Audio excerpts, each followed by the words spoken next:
And so I'm sure New York radio hosts will be totally reasonable about this.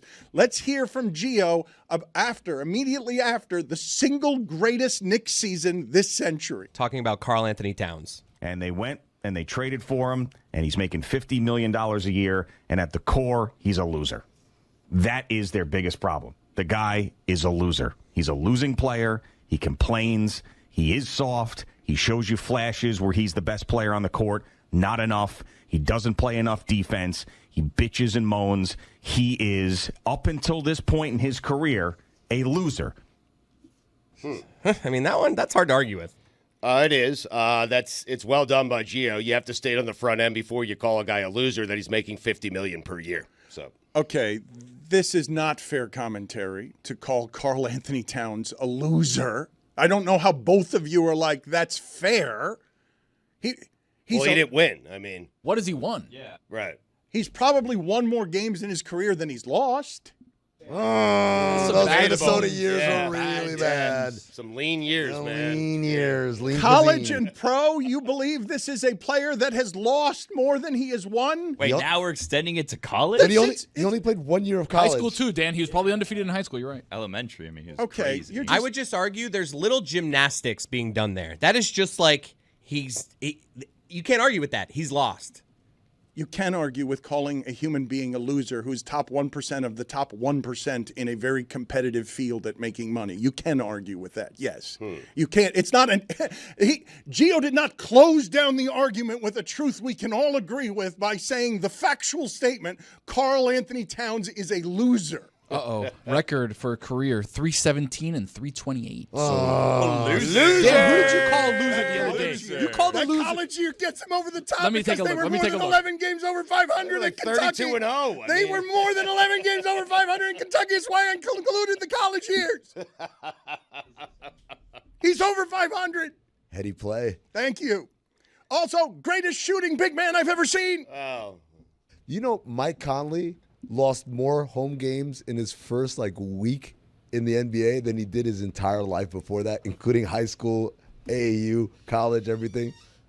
He lost something like 4 games at home. And lost 5 games in a week? Yeah.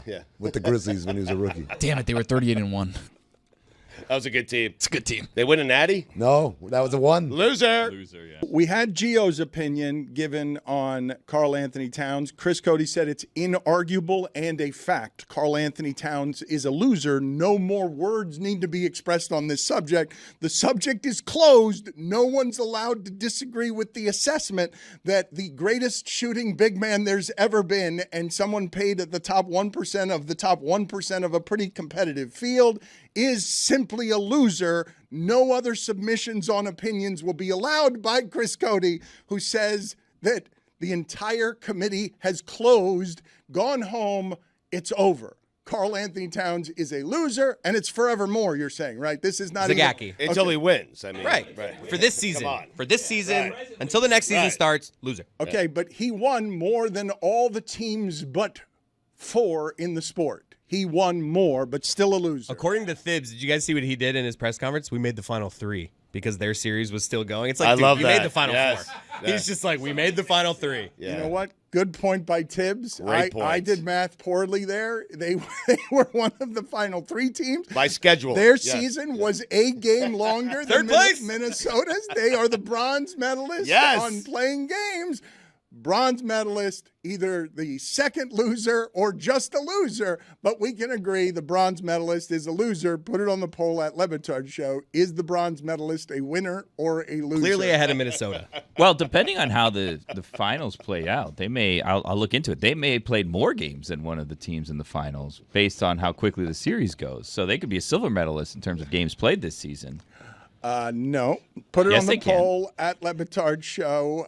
Go ahead, Stugotz. Ask the poll question. Did the Knicks finish in 3rd? Let's play the sound here of Sal being more Sal than Gio is. He is talking about Tyrese Halliburton, and he is contorting himself in order to give New York the credit for Halliburton being relevant. New York put you on the map. You don't run bleep. We put you on the map. Whether it's Wally Zerbiak saying he's overrated, whether it's his performance against the Knicks a year ago, whether it's the Knicks choking one in Game 1, allowing him to again be the villain with the choke sign. Without New York, nobody gives a crap about you, Tyrese Halliburton. You don't run squat. Here's what you better hope you run. You better hope you don't run into a buzzsaw in the Thunder in the finals. Because beating the Knicks is not the trophy that you should be trying to get here. You've done that now a couple of times. So stop with the I run New York stuff. Stop with your girlfriend on social media. Go New York, go New York, go home. Enough. Without New York, you're nothing. We made you. We run you. Oh, 20 shares. Yeah. Now I Right, get it. by the Stu. way. I get it. Tony, you played basketball growing up, right? did. You played pretty high level high school. You played in college. But as you go older and you got to play against people, NBA players, right? You start to see, oh my God, like there's such a gap. There's levels. There's levels to this. I heard that, Dan. I know a lot of people in my group chat were like laughing and some people were angry, whatever. And I was like, man, that guy's good at this radio thing, huh? Yeah. Wow. I don't think that's good at this radio thing. What? Because I don't think that after the New York Knicks have lost that way, this is a sentence that could come out of your mouth. We made you. We run you. That's the dismount, though, Dan. What a dismount. Musical. You always talk about Yes. this thing being like music. That's music right He there. had to go to break there and be like, I sound ridiculous. No. No He way. killed it. Are you kidding me? He's like, got him. They applauded like NASA when they got the guys back from Apollo 13. Standing Everyone was ovation. like, Yes. We made you. Yeah. We run you. The producer in the back saluted him. The Knicks presently lead the NBA in games played this season because they had longer series in each round than the two teams that made the finals. However, their lead is only 2 games. So they will finish, even if it's a sweep, 2 games shorter than the longest. too bad. Yeah, but it's close. Stugotz, finally, Yeah.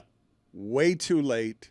After the parade float has left, leaving only litter behind, can you please give us your exclusive New York Knicks thoughts as someone who just experienced the best Knicks season in 25 years, raising the expectations to a place where, of course, New York fans, and we knew this was going to end this way, if the Knicks season was going to end, it wasn't going to end with Brunson being blamed for anything. If the Knicks season was going to end and it was going to be a product of failing to meet expectations, the place where you're going to put the most expectations is on the big guy that is bigger than everyone else and has 1 block in the entire series. And now you read all the reports. Surely, I mean, you've read these reports as well, that all of the Knicks were frustrated all season about Karl Anthony Towns doesn't know how to play defense, doesn't know when to do what, doesn't know his assignments, and all of that unraveled toward the end of the season when the wheels fell off because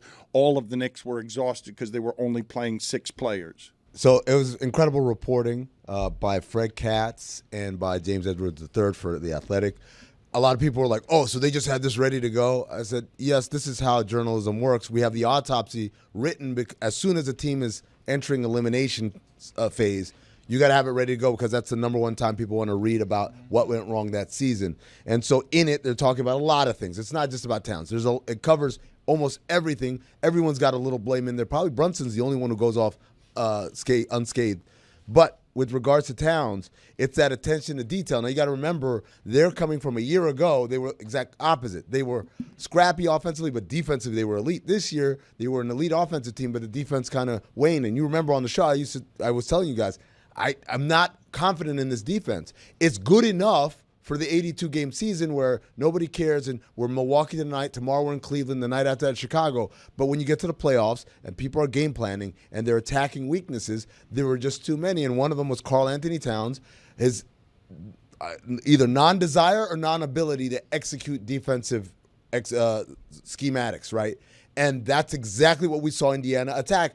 If you think about Game 6, that run in the fourth quarter where they started blowing wide open, what was it? It was Tyrese Halliburton, high pick and roll, Cat is sagging in the paint, and Tyree's like, okay, I'm just going to go and hit this floater that I'm excellent at. And he did it again and again and again. Those floaters, though, God almighty, they're just killers. Backbreakers. Those floaters. He hit 3 straight floaters, and each of them was like, that's got to bounce off the rim. Like, that shouldn't go in clean.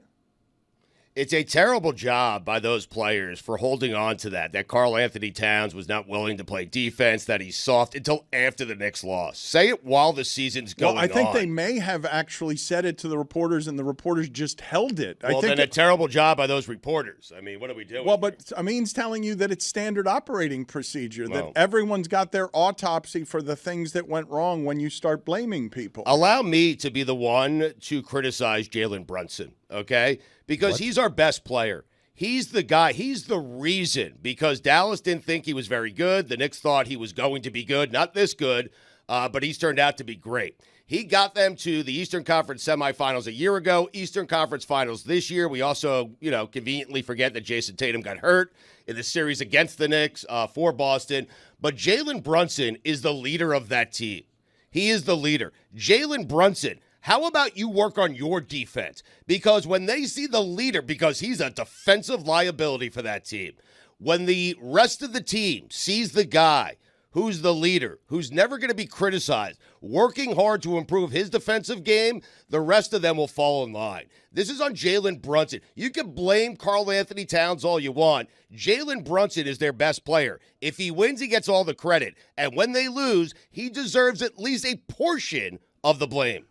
Let me ask you this, Amin, because I remember the most common criticism of Shaquille O'Neal was some form of work on your free throws. And all I would see Shaquille O'Neal doing was working on his free throws. It's not that he didn't care about his free throws, it's that he wasn't good at it. When Stugotz demands Karl Towns and Jaylen Brunson be better at defense, I don't think they can be. I don't think they know how to be.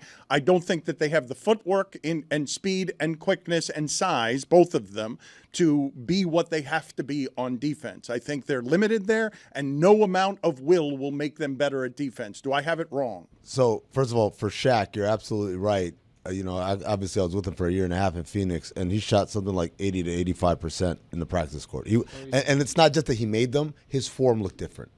So his whatever anxiety he felt at the free throw line was so crippling that it changed his form. It made him look like he was just kind of shot putting it. When he's on the practice court, he's shooting jump shots. He's pulling up off the dribble. He's mimicking other players. It was pretty intense to watch, to see someone go from so confident to just something completely different in game scenario. But to answer your question, I disagree. I do think so. For Brunson, there is a physical element. He's small, so there's only so much he can do. He was one of the league leaders, I believe, in charges taken, so that's good. He's good in that sense. But I think like he can do more if he's doing less offensively, because that's the other part of it. It's like he has to carry so much of the offensive burden. All we did was praise how great he was in fourth quarters and clutch time. That energy comes from somewhere, and he's borrowing from a defense reservoir probably, right? As far as Towns goes, I don't see anything physically preventing him from being a good defensive player. It's literally just mental focus, right? What we're talking about is, like, for instance, those Halliburton floaters. You know what he wants to do. Right. You got to go up and greet him up there. You got to meet him at the screen level, and you can't sag. You can't play that drop coverage. You know this. You know what the defensive game plan is. This is just a guy who either is forgetful or doesn't care, one of the two. Man, I forgot to play defense. I have a hard time. It's hard to say he doesn't care. I have a hard time believing that the problems with Karl Towns aren't matchup problems when they bring to him matchups meant to exploit the fact that he's very big and he is graceful enough offensively for that size, but can be slow-footed on defense and is only good on defense when he's got a Gobert next to him or a Mitchell Robinson, because, it's crazy to say that someone that size had one block in the Indiana series and had one block the last time that they were in the Western Conference Finals. At the core, he's a loser. Dan, I'm going to tell you what it is, right? Tom Thibodeau, his staff, they're under no illusions of what he is capable of doing and not capable of doing. So they design the defensive schemes to take that into account. It's not like, hey, you got to switch on to Halliburton and guard him like you're Evan Mobley. They know he's not that. They know he can't do that. But they do have schemes that they want to do. Now, this is what coaches always say. We're going to draw up the scheme. You do it this way. If it does not work, that's our bad. If you execute the way we told you to do it and we still get beat, we're still getting scored on, that's our bad, right? We got to go back to the drawing board and figure out something else. But if you never do the scheme that we told you to do, how can we ever know? And it sounds like from the reporting, he wasn't doing the schemes. Okay, but let's do it this way, okay? Because you can make the arguments that this is a person that is mentally deficient on defense. They will have more information than us on that. I can say resolutely and flatly, can I not? Karl Anthony Towns is not a good rim protector. Yes or no? You agree with that or you disagree? Karl Anthony Towns is not a rim protector. I agree. He wasn't this season, no. Yes or no? He's a good rim protector. Yes or no? Not this season, no. He is, up until this point in his career, a loser. I have in front of me, there is only one player in the entire league to win a game in the conference finals last year and win multiple conference finals games this year. His name is Karl Anthony Towns. Huh. It's the only player in the sport. Loser. A loser. How many Larry O'Briens does he have, though? 0. I don't believe that rim protecting of Karl Anthony Towns is something that he's deficient at because he doesn't care about being good at it.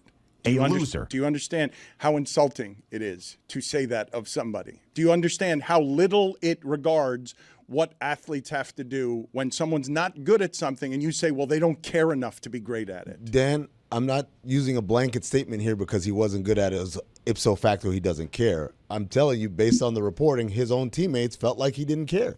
And that's different, right? That's a very different thing. We're not doing sports talk radio just calling him, oh, he doesn't care or whatever. We're going off of very good reporting from very good reporters who are tapped into that team. And when we read that and we know that, like, this is how they feel about him internally, that's where we're the launching point for all of this is. He's a loser. Dan, what do you do with the fact when a guy has all the physical traits, all the physical ability to be a good defender at the rim, and yet he's not? What do you do with that? What do you do with Shaq being good at free throws in practice and then he gets in front of the game and he's not good at free throws? Like, Karl Anthony Towns has never been regarded by anybody as a good defensive player, and it just is wildly insulting to assume that that's so simply because someone doesn't care enough about being a professional. Loser. Dan, I made them win the count. He didn't. Yes, I did. There was a Detroit series where he didn't make any of the ones that needed to count. There was a Detroit series where I did. You forgot about that one. Could the answer be that he's just slow? Loser. Yes. Right? And like that, and that's the reason Maybe. why he's a bad defender. He's just really slow and plodding. Well, like that's the thing. If you work on your agility, your quickness, like maybe you can be a better defender. Loser.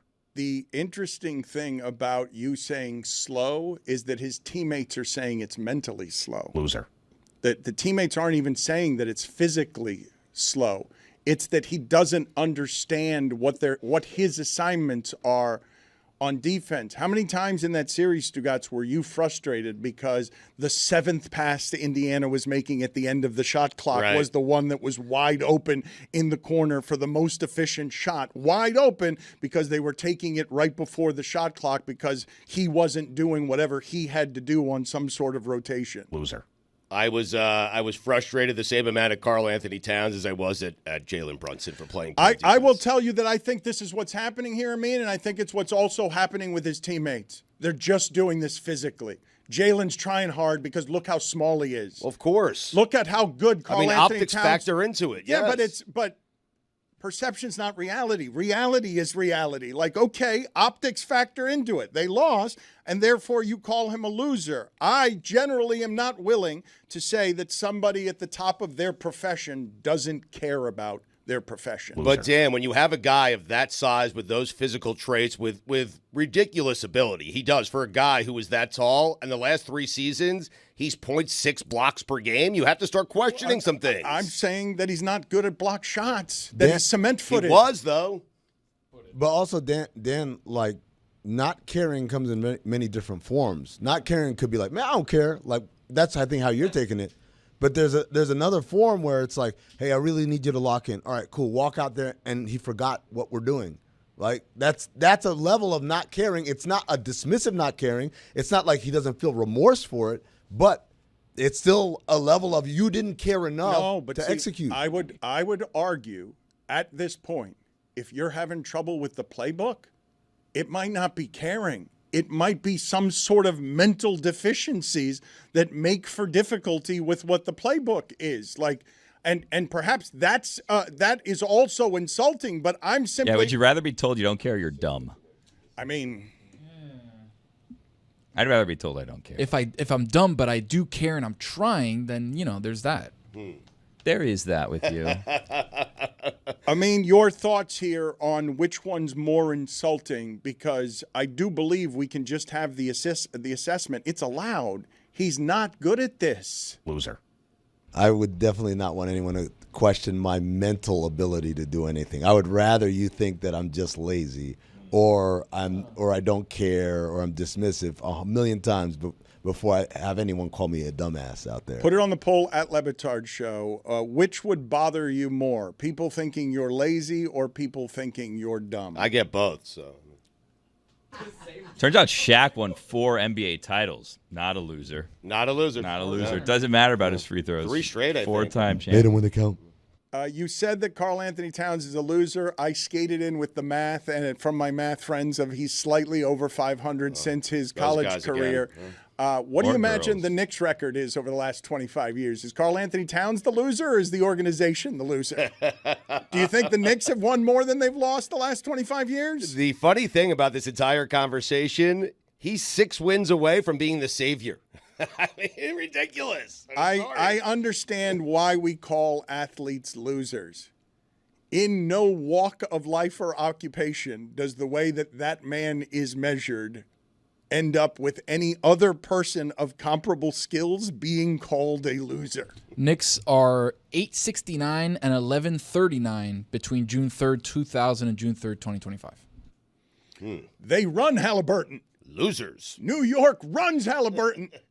From watching the next round, Watch. New York is running Loser. Tyrese Halliburton.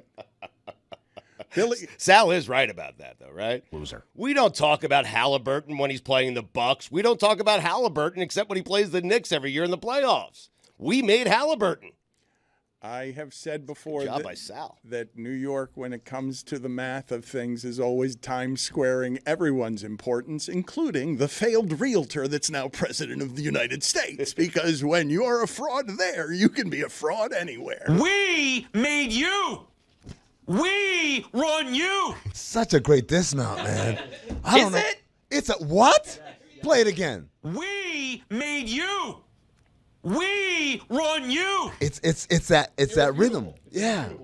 It does have song in it. It does have the quintessential New York arrogance that you want. It just doesn't allow for the fact that your season is over. We made you. We run you. Their season being over is what made him in. Yeah. Did he have like 2 seconds left on the clock? And he's like, we run you. And then he's like, shit, I got 2 more seconds, so I got to say something else. It's just like, it just felt forced. Like Quick on his feet, though. You dismounted, and then you did something else. We made you. 2 seconds left. We run you. We've all been there, though. It's so good, though, in how empty it is. We made you. We run you. 4-2, they lost. After he's eliminated you. We made you. We run you.